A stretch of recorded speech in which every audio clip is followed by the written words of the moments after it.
Grendel.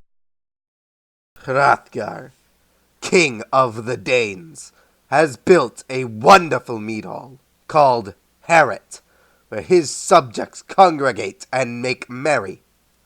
As this selection opens, a fierce and powerful monster named Grendel invades the mead hall, bringing death and destruction.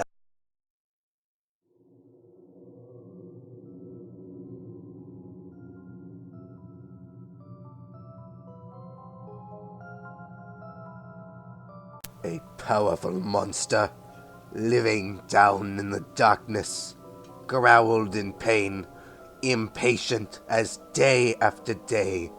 The music rang loud in that hall, the harp's rejoicing call and the poet's clear songs, sung of the ancient beginnings of us all, recalling the Almighty making the earth, shaping these beautiful plains marked off by oceans, then proudly setting the sun and moon to glow across the land and light it.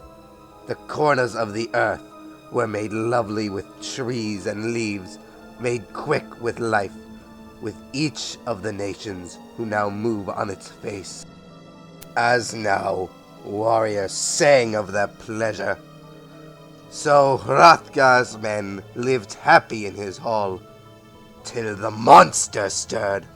That demon, that fiend, Grendel, who haunted the moors, the wild marshes, and made his home in a hell, not hell, but earth. He was spawned in that slime, conceived by a pair of those monsters born of Cain, murderous creatures banished by God, punished forever for the crime of Abel's death.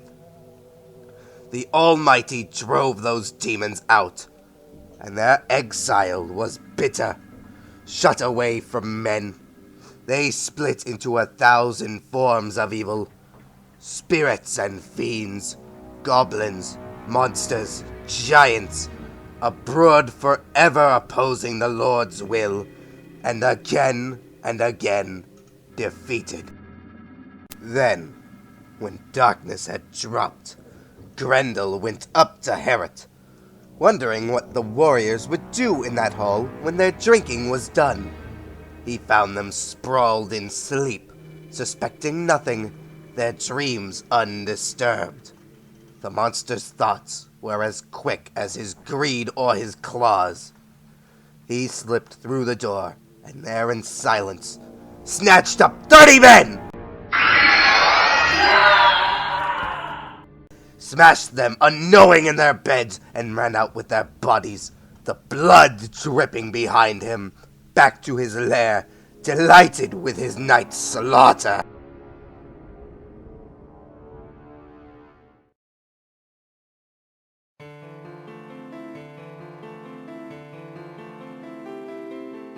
At daybreak, with the sun's first light, they saw how well he had worked, and in that gray morning broke their long feast with tears and laments for the dead. Hrothgar, their lord, sat joyless in Heorot, a mighty prince mourning the fate of his lost friends and companions, knowing by its tracks that some demon had torn his followers apart. He wept, fearing the beginning might not be the end.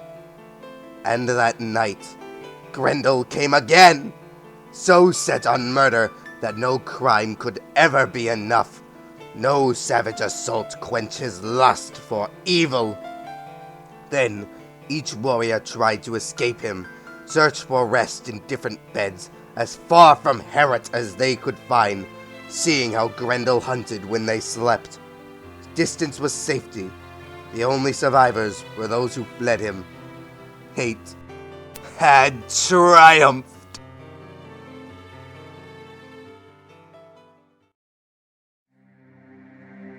So Grendel ruled, fought with the righteous, won against many, and won. So Heorot stood empty and stayed deserted for years.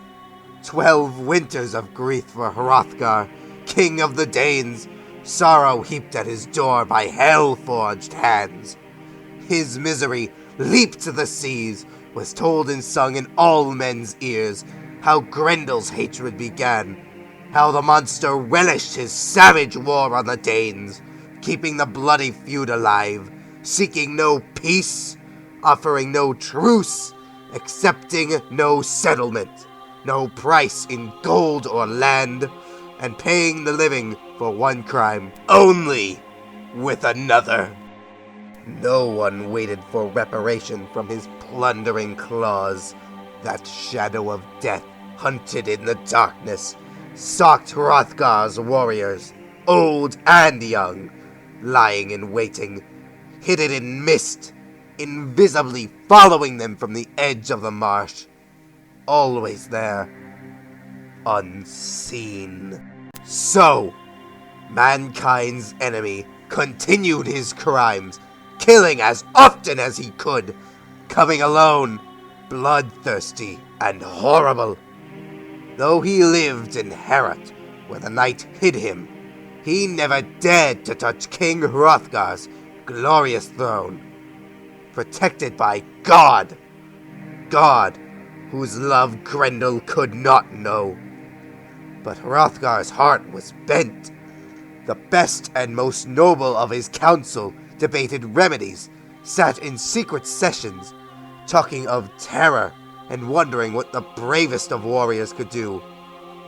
And sometimes they sacrificed to the old stone gods, made heathen vows, hoping for hell's support, the devil's guidance, in driving their affliction off. That was their way, and the heathen's only hope. Hell always in their hearts, knowing neither God nor his passing as he walks through our world, the Lord of heaven and earth. Their ears could not hear his praise, nor know his glory. Let them beware those who are thrust into danger, clutched at by trouble, yet can carry no solace in their hearts, cannot hope to be better. Hail to those who will rise to God, drop off their dead bodies, and seek our Father's peace!